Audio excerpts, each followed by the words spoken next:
클릭해 주셔서 감사합니다, 여러분. 은파입니다. 오늘은 기업들의 진입 시점이라는 제목을 지어봤고요.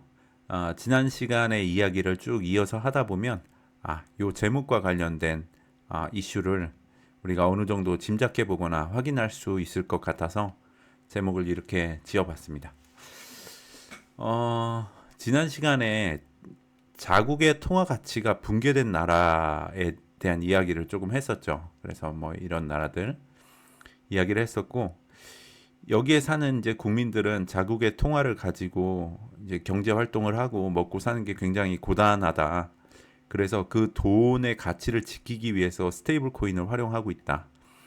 이렇게 핸드폰에 너무나 쉽게 설치할 수 있는 이런 비수탁 지갑을 통해서 자국의 통화를 스테이블 코인으로 바꾸고 그걸 가지고 경제 활동을 하고 있다. 근데 이런 구조가 마냥 지속될 수 없기 때문에 이 국가들은 결단을 내려서 어떠한 선택을 해야 되는데 아마도 제도권 안으로 들이는 선택을 할 것이다. 그래서 자국 통화는 아니지만 이 스테이블 코인이 활용되는 그 과정에 이렇게 세금을 거둘 수 있는 구도로 바꿔 나갈 것이다. 뭐 이런 얘기를 했었습니다. 그리고 더해서 자국의 통화 가치가 그래도 비교적 유지되고 있는 나라들은 아마 비슷한 보조나 그 타임테이블에 맞춰서 CBDC가 가동이 될 것 같다. 그러니까 우리나라만 예를 들어도 이제 그 국가에서 지원하는 보조금이나 민생 지원금 같은 것을 CBDC 형태로 지급하는 그런 테스트를 아마 26년도에는 진행을 할 것이고, 그것들이 테스트를 거친 뒤에는 이제 보편적으로 사용될 수 있는 법적이나 제도적인 기반이 마련될 것이다. 뭐 이런 얘기를 말씀을 드렸습니다. 그러니까 전 세계적으로 봤을 때 CBDC를 진행하는 국가가 있을 것이고, 자국의 통화가 변변치 못한 나라들은 스테이블 코인을 빌려 쓰면서 CBDC와 비슷한 형태의 구조를 갖추게 될 것이다. 이렇게 이해하시면 될 것 같습니다. 자, 그렇게 본다면 전 세계가 어느 시점쯤에 되면 각 개인이 그 KYC 신원 인증을 거친 디지털 지갑을 모두 소유하게 되고, 그 위에서 어떤 나라는 스테이블 코인으로, 어떤 나라는 CBDC를 가지고 경제 활동을 하게 될 것이다. 이게 지난 시간의 이야기의 큰 흐름이었습니다.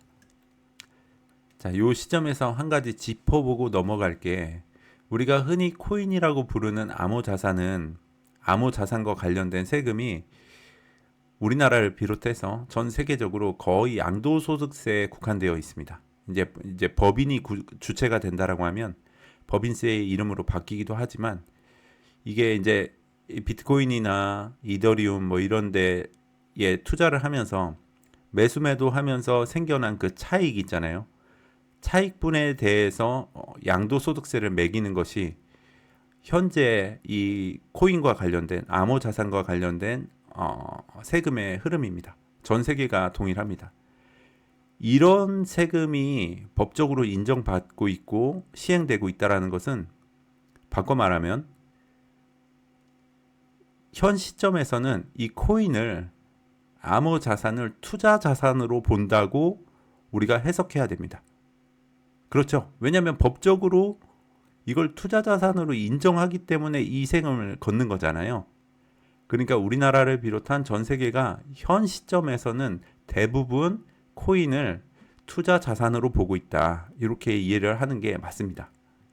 근데 앞서 말씀드린 것처럼 이제 국민들이 신원 인증을 마친 디지털 지갑을 갖게 된 상태에서 여기 올라와 있는 이런 스테이블 코인이나 CBDC를 가지고 결제를 하기 시작하지 않습니까?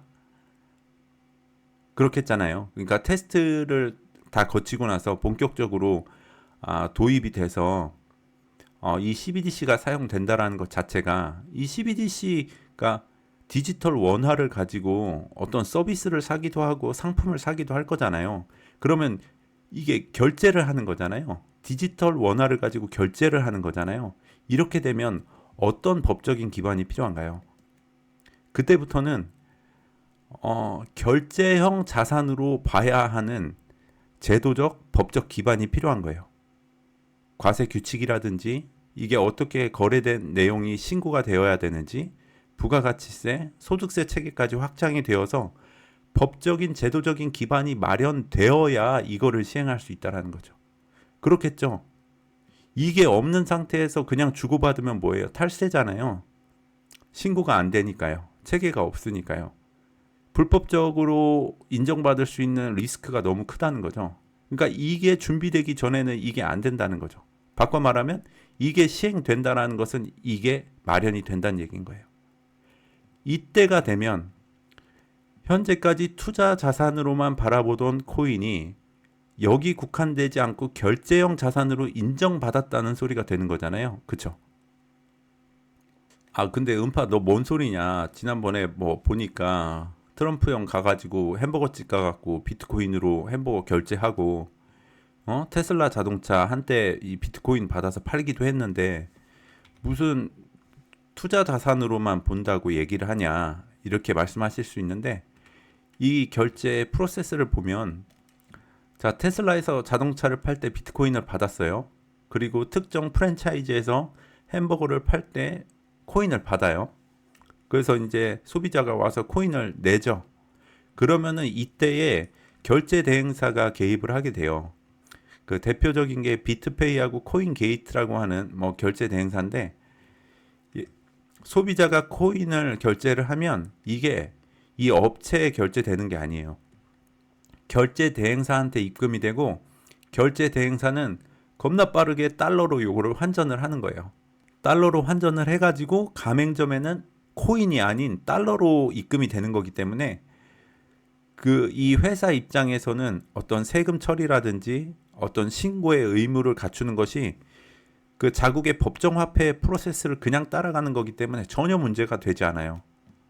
그러니까 이거는 이 코인을 결제형 자산으로 봤다라고 보기가 어려운 거죠. 이해가 되셨죠? 정리를 한번 해볼게요. 암호자산을 이제 거래소에서 비트코인이나 이런 것들을 매수 매도하면서 발생한 수익에 대해서 양도소득세를 부과한다는 것은 현재 코인들, 암호자산을 투자자산으로 인정한다는 의미가 돼요. 동의가 되시죠? 근데 이제 국민들이 디지털 지갑을 소유한 채로 그 안에서 스테이블 코인이나 CBDC를 가지고 뭔가를 결제하기 시작하는 경제 활동을 하기 시작하는 게 시작된다라는 것은 그것과 관련된 법적인 기반, 과세 규칙이라든지 신고 체계라든지 각종 세법을 적용할 수 있는 법적인 기반이 마련됐다 소리예요. 그렇다라는 것은 코인을 이제 투자 자산만이 아닌 결제용 자산으로 인정한다는 말이 돼요. 그렇죠. 자, 그럼 이 시점쯤 되면 파이도 암호자산이 맞나요? 파이도 코인이 맞죠? 이 암호자산이라는 용어는 이 암호가 이게 블록체인 위에 올라와 있는 자산이기 때문에 암호자산이라고 부를 수 있는 거예요. 분산 저장을 하잖아요. 그 원장을 은행처럼 중앙화가 안 돼 있고 이 노드에다 분산 저장을 하기 때문에 해킹이 어렵고 복제가 안 되는 거잖아요. 그거 자체를 암호자산이라고 부르는 거니까 코인이라고 얘기하는 것들은 블록체인에 올라와 있는 것들을 암호자산이라고 볼 수 있는 거예요. 그러면 이런 법적인 제도적인 기반이 마련이 됐다는 것은 그때부터는 파이도 결제용 자산으로 쓰일 수 있단 말이 되는 거죠. 그렇게 되는 거였죠. 요게 마련이 되면 그때부터는 파이가 결제용 자산으로 쓰일 수 있는 거예요. 법정 화폐로서의 지위는 얻지 못하더라도 공식적인 결제 수단으로 사용이 가능해지는 시점이라는 거예요. 요게 되는 시점이에요. 이게 마련이 안 된 상태에서 기업이 들어올 이유가 없어요. 그렇잖아요. 그 어마무시한 그 법적인 리스크를 떠안고 나 지금부터 파이 받겠어 이거 안 되는 거잖아요. 그렇게 법적인 리스크를 안고 지금 들어올 이유는 없어요. 요게 마련이 되면 그때부터는 안 들어올 이유가 없어요. 그렇죠. 우리가 그렇게 뭐 입이 닳도록 얘기하는 파이의 그 온갖 장점들 있잖아요. 그거 글로벌 기업들이 모를까요? 우리보다 더 잘 알 거예요. 아니, 한 사람 한 사람 신원 인증이 완전하게 거쳐져 있는 실명 기반의 네트워크가 전 세계 분포로 6천 명이 있어요. 그 시장을 공짜로 먹을 수 있는 거라고요.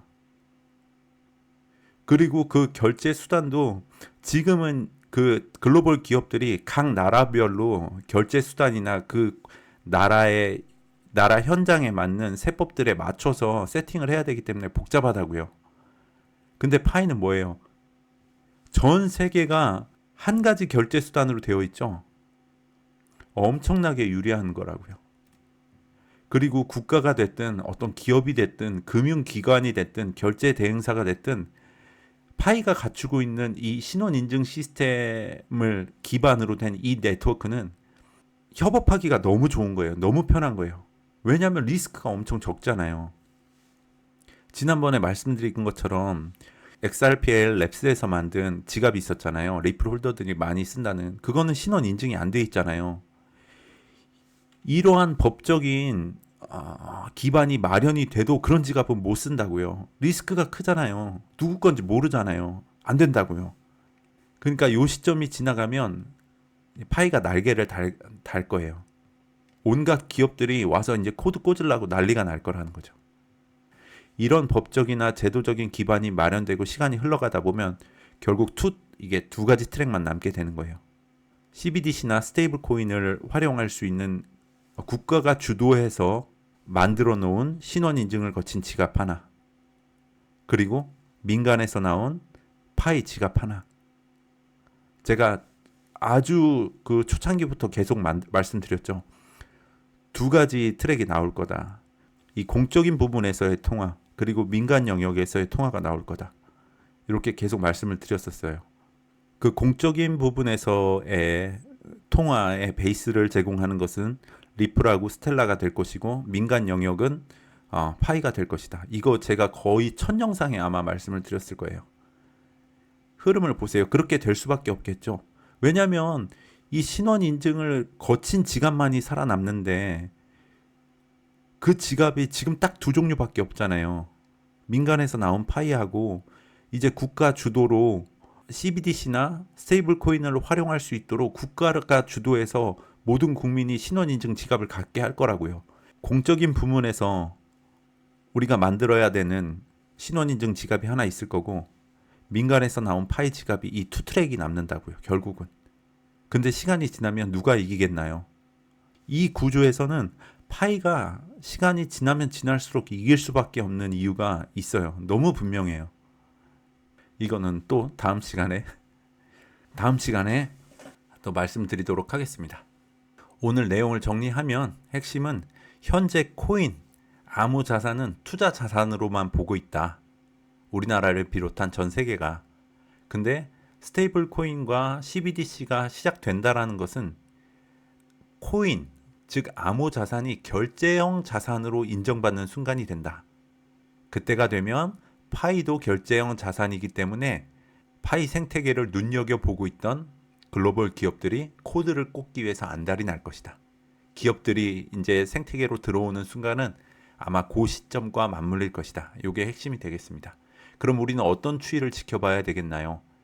CBDC가 언제쯤 본격적으로 시작될 것인지, 결제형 자산과 관련된 법 제정이 어떻게 진행되는지, 그리고 요것과 맞물려서 봐야 되는 게 KYC가 통과되는 추이예요. KYC가 통과된 파이오니어가 얼마나 늘어나는지. 그러니까 기업들이 생태계 안으로 들어올 때쯤 돼서는 꽤 많은 신원 인증된 파이오니어가 구비가 되어 있어야 약간 구색이 맞잖아요. 그 두 가지의 추이를 계속 이렇게 살펴보는 것이 이 파이의 로드맵을 볼 때 있어서 가장 중요한 부분이라는 생각이 들어요.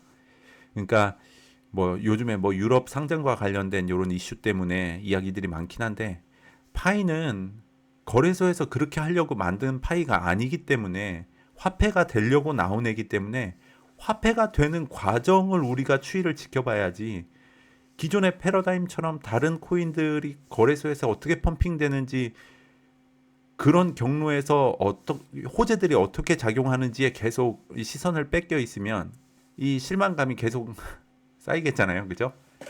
진짜 파이의 진 면모가 발휘되는 시점은 이런 시점이 될 거예요. 그래서 우리가 주목해야 될 지점은 오늘 말씀드린 이 지점이라는 거죠.